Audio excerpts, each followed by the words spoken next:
Saludos, gentes, bienvenidos nuevamente a un programa de Barcito FM. Hoy quiero conversar con una voz importante del plano jurídico.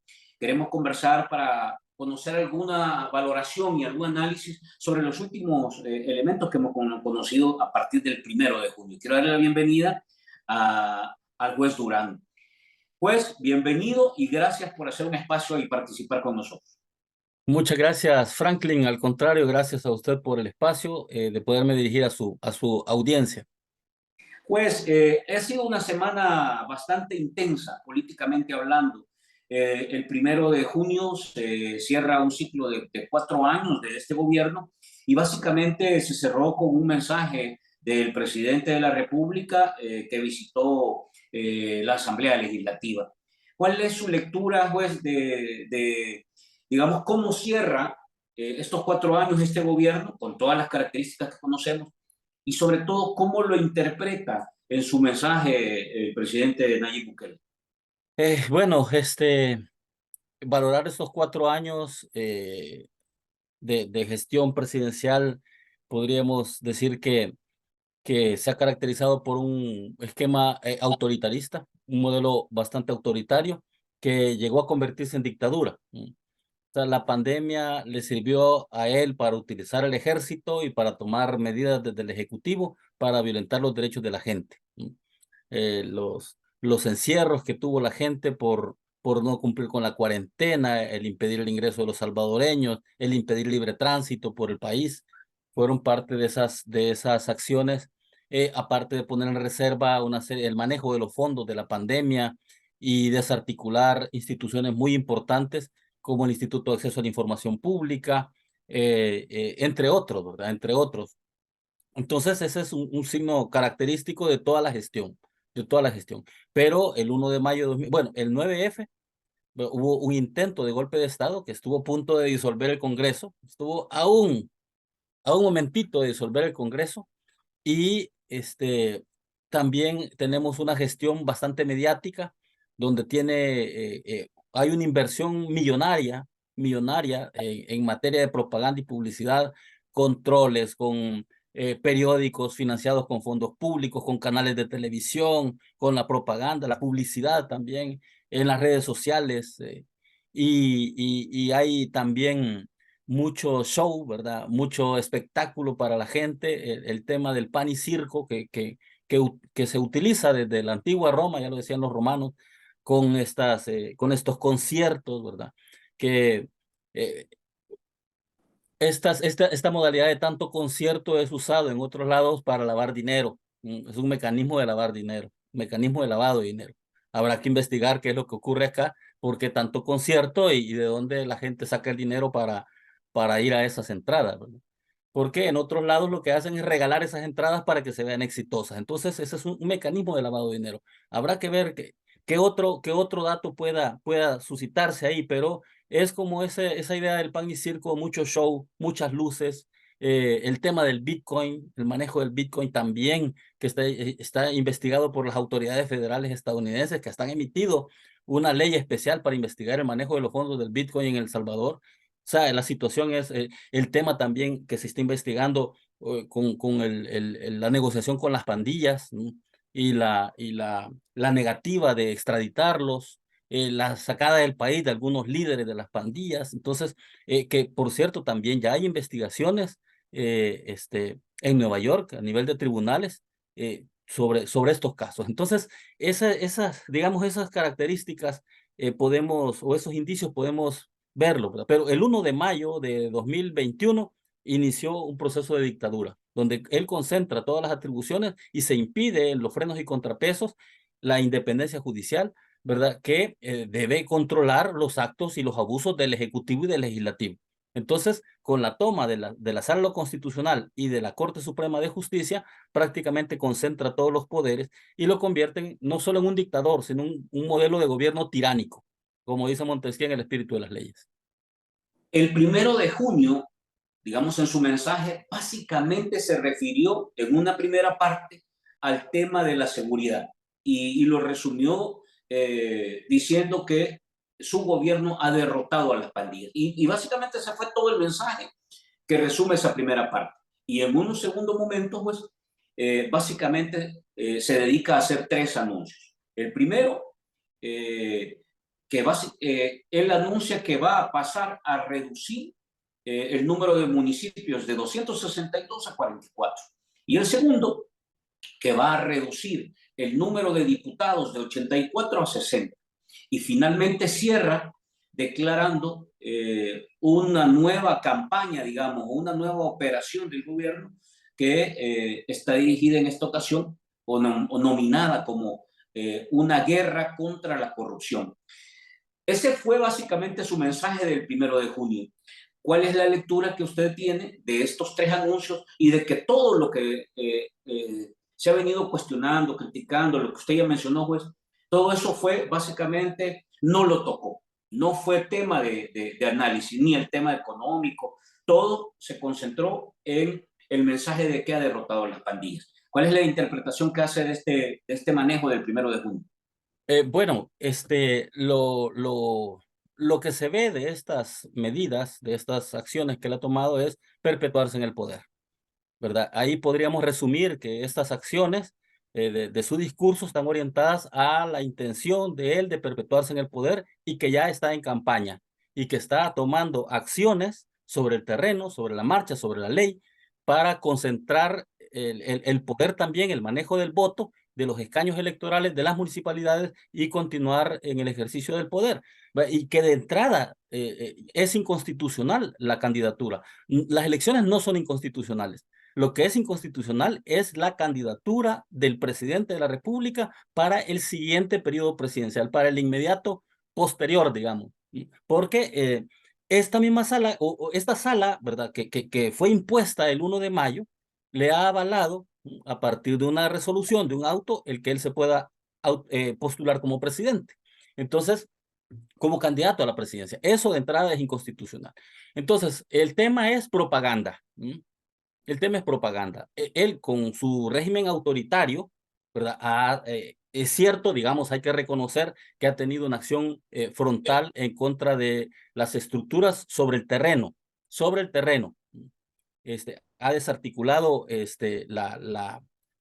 dominio territorial, la presencia territorial que tenían las pandillas, pero ha sido también un costo fuertísimo para la población, como son los derechos humanos. No habló de los asesinatos que se han perpetrado en los centros penales.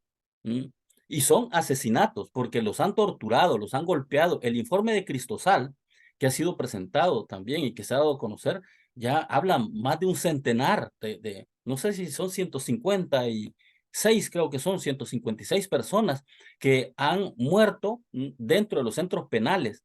Y eso de los conocidos, ¿verdad? Porque habrán otros en el que, como los han estado enterrando también en fosas comunes, que se desconoce, va a ser la cifra negra de estos actos de tortura, de estas muertes por inanición, por hambre, por la falta de tratamiento médico, ¿verdad? Porque no se le brinda la asistencia médica y la gente padece de enfermedades crónicas, insuficiencia renal, problemas cardíacos, insuficiencias cardíacas, en fin, tanta enfermedad crónica que necesita sus medicamentos, la diabetes o diabetes. Mucha gente se le está negando la asistencia médica, ¿verdad? Y prácticamente se les deja morir, se les deja a la buena de Dios, ni siquiera a la buena de Dios, porque eso es el infierno, ¿verdad?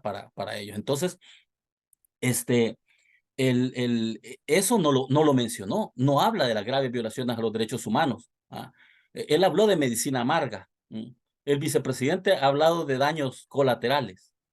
El pastor Toby Jr. ha dicho que las madres deben tener paciencia y que es la voluntad de Dios el que estas muertes estén ocurriendo y que la gente inocente esté privada de libertad. Entonces, obviamente todo ese discurso, ¿verdad? De carente de empatía, carente de humanidad, carente de un discurso indolente, carente de compasión por su semejante, por el ser humano, es un asunto gravísimo. Y lo ha ocultado, lo ha invisibilizado. Prácticamente esos muertos no existen. Toda esa gente inocente detenida no existe. Se ha concentrado en el éxito de su plan de control territorial y en el de régimen de excepción. Entonces, hay una clara intención de propaganda, para mantener a la gente ignorante de todo lo que está ocurriendo. Porque la gente aplaude con esto, ¿verdad? Y con las redes sociales, el manejo del TikTok y todas esas cosas, la gente bien creída con eso, con esa historia, ¿verdad? Pero se está negando, ¿verdad? Todos estos asesinatos que se están produciendo. Ellos mencionaban, y esto lo han repetido los diputados, de que han iniciado la fundación de un nuevo país, en el sentido de que han reestructurado el número de municipios, han modificado el número de diputados, de hecho han modificado la fórmula con la que la fórmula con la que se distribuye o se seleccionan los diputados. Una serie de cambios. Se ha comentado que se está estudiando eliminar el valor de la pluralidad dentro de los gobiernos, los consejos municipales, es decir, y entonces ellos han mencionado este concepto de la refundación del país y que están construyendo un nuevo país. Se puede llamar una refundación e iniciar un proceso de un nuevo país cuando todo esto ha sido impuesto porque tienen el número de votos para hacer y deshacer no solo en la Asamblea Legislativa, sino en la sala, etcétera. ¿Cómo le llamaría a este momento que está transitando el país? Sí, obviamente estas reformas están orientadas a consolidar la tiranía, a consolidar la tiranía. Ya esto no es ni dictadura, esto es una tiranía, ¿verdad? Porque cuando el mismo legislador, ¿verdad? El que tiene el poder sobre el legislador, hace las leyes, juzga a las personas y ejecuta la pena y se concentra en una sola figura, en una sola persona, en un solo grupo, eso ya deja de ser una dictadura y se convierte prácticamente en una tiranía.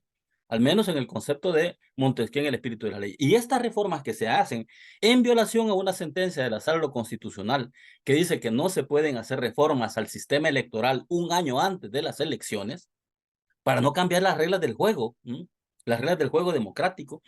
Si se iban a implementar estas reformas, obviamente tenían que haberse implementado para la siguiente elección, no para esta que viene. No para esta que viene. Está cambiando prácticamente todo el escenario para concentrar y tener más control sobre el territorio. Está haciendo desaparecer municipios para concentrarlos como distritos electorales y obviamente los está concentrando hacia aquellos núcleos donde tienen mayor presencia su partido, eliminando incluso el sistema de residuos. El sistema de residuos que ese tiene una intención de mayor participación para las minorías.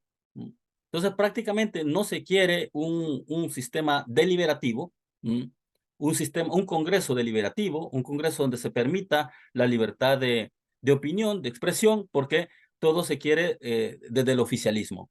Entonces, las pretensiones, tanto en el tema de la reforma territorial, haciendo desaparecer municipios, convirtiéndolos en distritos electorales y concentrando ahí, eliminando el voto por residuos, o perdón, el sufragio por residuos, llevan esa clara intención de concentrar más presencia del oficialismo y además que es inconstitucional, hombre. Si es que la sola participación del mismo presidente en el siguiente periodo es inconstitucional.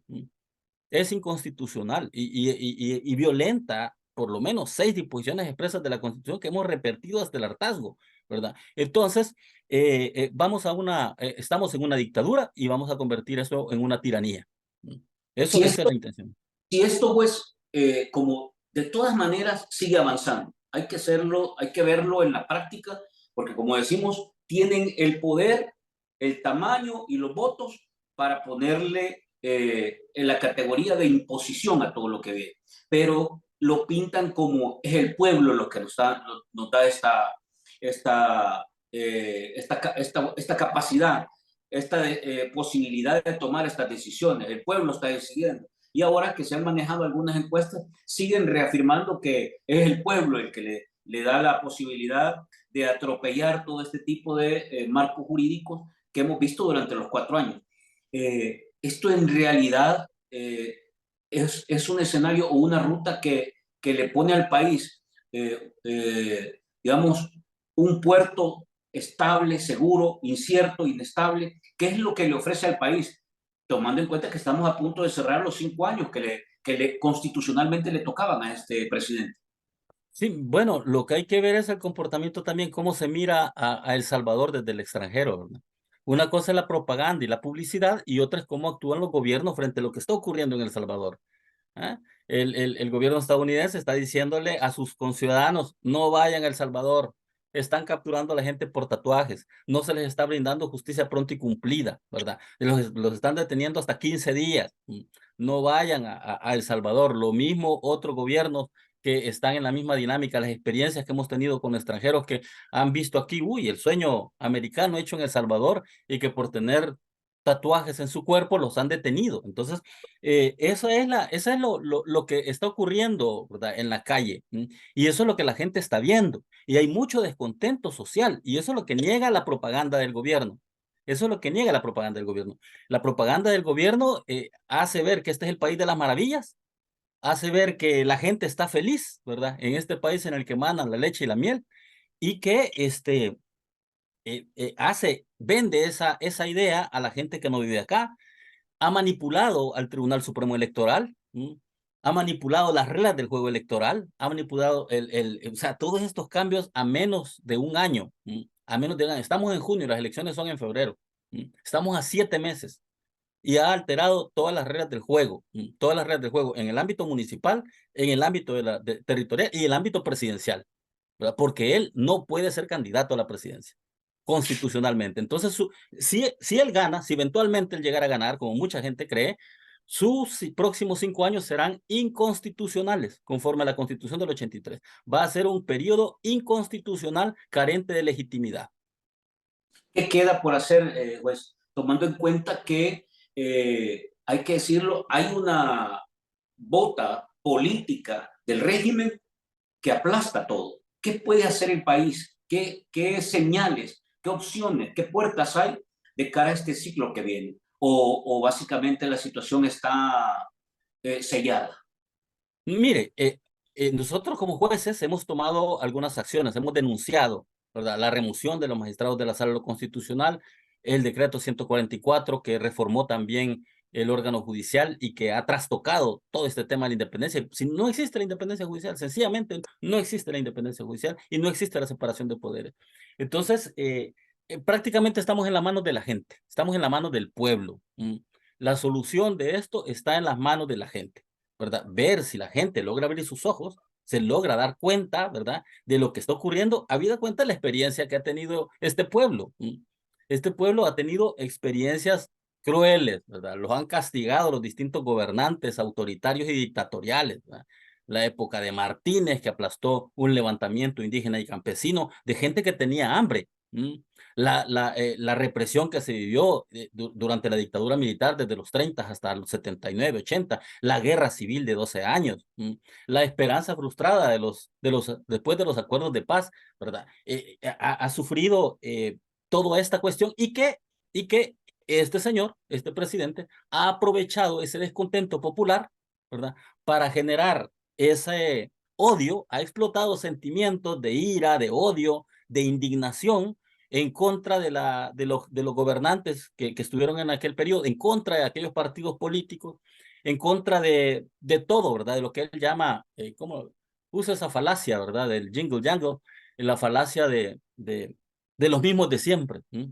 Cuando él se alía, él se une, él se asocia con esta misma gente, y están tomando decisiones que están destruyendo y afectando el medio ambiente y no les importa, ¿no? Porque está aliado con los millonarios. Ha logrado dividir a la oligarquía que siempre se mantuvo unida, hoy ha logrado dividirla. Y hago la... Jurídicamente, ¿hay todavía algunas etapas que se pueden trabajar o básicamente las decisiones del presidente, del gobernante, han roto ya al máximo nivel todos los esquemas? Y un poco por como lo que comentaba usted, pues, es decir, esto pinta a ese Salvador de los 70, de los 80, un Salvador más conflictuado, más violento, con más violaciones. Es decir, no hay reversa ya en esto, y empezamos a abrir esa puerta que tan duro, digamos, tanto costo le generó al país? No, yo creo que la gente ha reaccionado, la gente ha abierto los ojos, hay mucha gente, hay mucho descontento en la gente. Sí, basta escucharlo, ¿verdad?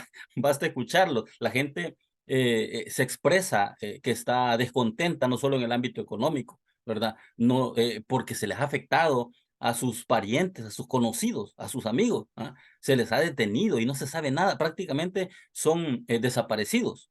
Hay una desaparición forzosa por parte de los agentes estatales y la gente desconoce dónde está y en qué condiciones están, violando todos los derechos. Entonces, este régimen de excepción lo que le da también es un nivel de fuerza en el periodo preelectoral para hacer lo que hizo, por ejemplo, con el presidente Cristiani. ¿Por qué no hizo esas acciones antes? Sino que lo hace a 7 meses de las elecciones. Porque ya la sociedad civil, ya los partidos políticos están hablando de sus candidatos, ya hay primarias, ya hay, bueno, hay ya una fórmula que ha sido propuesta desde la sociedad civil, y hay otros también que están pensando en otras figuras y esa acción lleva no la intención de, en realidad de perseguir la corrupción, sino hay una intención política de asfixiar cualquier tipo de financiamiento ¿m? Hacia aquellos posibles candidatos. Y es una advertencia para el resto de gente, ¿verdad? Que pueda tener una advertencia, es una advertencia. Cualquiera que quiera financiar a la oposición o financiar cualquier candidato que sea de la sociedad civil o de cualquier otro lado, va a sufrir las consecuencias de lo que de este castigo ejemplarizante que se ha puesto de quitarle todo el patrimonio, porque lo dijo así, todo el patrimonio al expresidente Cristiani. Entonces, eso obviamente lleva una intención, ¿verdad?, de generar el terror ahora en la oligarquía. Ahora en la oligarquía, ¿verdad? Porque ya los oligarcas van a decir, miren, no nos metemos en el tema electoral porque nos van a quitar todo. Hay mucha gente que en realidad ya se siente a flor de piel impactada por las medidas del gobierno, lo que usted decía, la medicina amarga. Y ahí podemos hablar, bueno, ahora están despidiendo, ayer vimos unas escenas de empleados de la alcaldía de Soyapango que están siendo despedidos. Ya hemos visto este tipo de capturas para representantes sindicales. Entonces, vienen 7, 8 meses de un entorno electoral totalmente extraño en el que vamos a cruzar como país. ¿Qué se puede esperar tomando en cuenta este tipo de decisiones? ¿Qué tipo de proceso electoral es el que va a enfrentar, viéndolo desde un escenario y desde una perspectiva jurídica, juez? ¿Qué tipo de proceso electoral es el que va a enfrentar El Salvador en este 2024? Mire, muy parecido a los procesos electorales de los 70s, con presencia militar en las calles, con presencia militar en los centros de votación, con presencia militar en el terreno donde vayan los partidos a hacer propaganda, a hacer campaña. Entonces, muy probablemente también se den detenciones. El fraude electoral que caracterizó la década de los 70 se avecina. Entonces, aquí creo yo que la esperanza está en la gente. Que ese descontento, que esa indignación se traduzca en un voto de castigo. Y por eso es que han reformado, ¿verdad? Por eso es que han reformado la configuración de los municipios y la conformación de los diputados. No es la intención de ahorrarle dinero al país. No es esa intención. No, si más bien hay un despilfarro del dinero. El dinero lo están despilfarrando. Lo que no cuesta, se hace fiesta. Y ese dinero no es de ellos y lo están gastando a diestra y siniestra. Y lo único que sí les interesa gastar es en su propaganda, en hacer obras que las proyecten, ¿verdad?, como parte de su propaganda. Imagínense, República Dominicana publicó que no iba a agarrar el concurso de Miss Universo que se le ofreció porque le cobraban 10 millones de dólares. Y este señor está anunciando al mundo, ¿verdad?, que aquí van a hacer el concurso de Miss Universo. ¿Cuánto le cuesta al país eso? ¿Mm? ¿Cuánto le cuesta al país eso? Y la condición en que están las escuelas, las condiciones en que están los hospitales, las condiciones en que están las farmacias de los hospitales. Entonces, hay esto obviamente es una opinión de un servidor. Yo me he mantenido bastante al margen de hacer opiniones de tipo político porque En tanto juez, mis opiniones se han restringido al tema jurídico, pero también esta crisis no solamente es una crisis jurídica, es una crisis jurídica, sí, es una crisis jurídica, pero es una crisis jurídica y política. Y esto político ha trastocado lo jurídico. Lo político ha trastocado lo jurídico. Y eso es donde nos afecta a los jueces. Nos Esto afecta le, a los jueces. Uh-huh. esto le pone un nuevo nivel a la ya bastante golpeada, digamos, sistema judicial, al Estado de Derecho y al sistema de garantías. Porque es un poco complicado entender, pues, y se lo voy a poner así, que para el cierre de su discurso en la Asamblea Legislativa, prepara el montaje donde el fiscal aparece allanando, digamos, las propiedades del empresario Cristiani. Eh, o sea, y uno lo puede decir, muchos lo han llamado, lo que pasa es que hay un buen nivel de coordinación, pero a otros, básicamente lo que nos parece es que el fiscal casi que es empleado del presidente. Más o menos eso es lo que se deja ver. Es que no hay separación de poderes, ¿verdad? El fiscal no es autónomo ni independiente del ejecutivo, ¿verdad? Él debería de gozar de autonomía. Bueno, en otros lados, el fiscal no lo nombra el ejecutivo, no lo nombra la Asamblea Legislativa, lo nombra la Corte Suprema para evitar el tipo de injerencias. Entonces, cuando el presidente de la República controla al ejército, controla a la policía y controla al fiscal, prácticamente tiene todo el poder de la fuerza a su disposición. Y esto va a generar manipulaciones arbitrarias a los procesos. Y por eso viene el tema de la remoción de los jueces, calificando de corruptos a aquellos jueces independientes. Y en su discurso, él habla incurren en la falacia esa de lo viejo y de lo nuevo. Todo lo viejo es malo, lo nuevo es bueno. No es falso. Estas ideas no son nuevas. Lo que él propone fue derrotado con la Revolución Francesa. Está hacia un modelo absolutista, donde el Estado soy yo, dijo Luis XIII. El Luis XIII, Luis XIV, Luis XV, la época de los Luises, el Luis XVI, que finalmente fue decapitado por los revolucionarios franceses, porque la gente se hartó y la gente se fue a la calle e hizo eso. Entonces, toda esta preparación del ejército, toda esta preparación y está armando al ejército, está dotándole de armas, le está devolviendo el poder, ¿verdad? El poder que se le quitó producto de los acuerdos de paz. Producto de los acuerdos de paz. O sea, toda este empleo y este fortalecimiento del ejército, obviamente los militares están felices con él. Los mandos, ¿verdad? Están felices porque les está devolviendo y les está dando está invirtiendo mucho en el ejército. Pero ¿qué finalidad lleva? De reprimir al pueblo, de reprimir la protesta social, de reprimir el descontento social, el descontento ciudadano. O sea, esa es esto es más de lo mismo de lo que ha vivido El Salvador desde 1932. Para cerrar, pues, ¿es creíble escuchar al presidente Bukele declararle la guerra a la corrupción? No, eso es lo que el Comal le dijo a la olla. El Comal le dijo a la olla que estaba negra de tile. Un indicio de corrupción es la opacidad en el manejo de los fondos públicos. Cuando se declara la reserva en el manejo de los fondos de la pandemia, los gastos de la Asamblea Legislativa, la partida secreta, cuando piden más dinero para propaganda y cuando crean otro subministerio o viceministerio de comunicaciones, eso es nada más ministerio de propaganda, eso no es Secretaría de Comunicaciones de Casa Presidencial. Ahí está Goebbels haciendo la propaganda a favor de Hitler. Ahí está Goebbels, ¿verdad? Y Hitler, ya sabemos la catástrofe y violaciones a los derechos humanos que hizo. Entonces, un futuro caótico es lo que se avecina para el pueblo salvadoreño.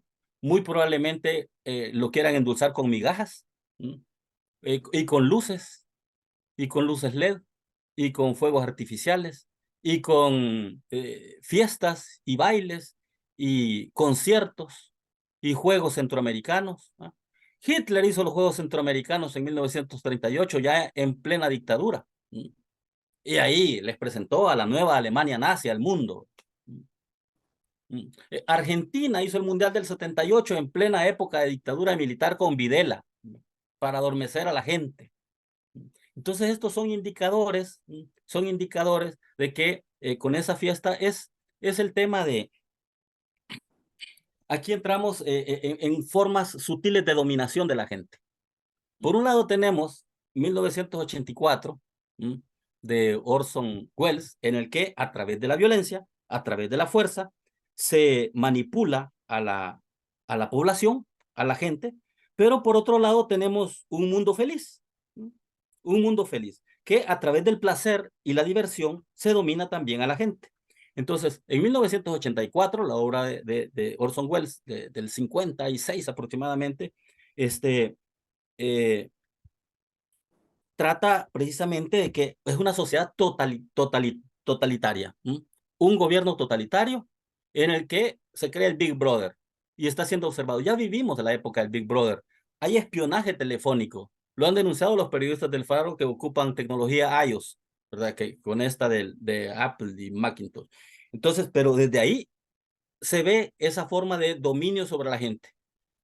A través del archivo wallet, la gente tuvo que renunciar a sus datos, dándole acceso a sus archivos, a sus videos, a sus fotografías, habilitando las cámaras, habilitando los micrófonos. Todos esos permisos los tiene el archivo wallet para poderla bajar.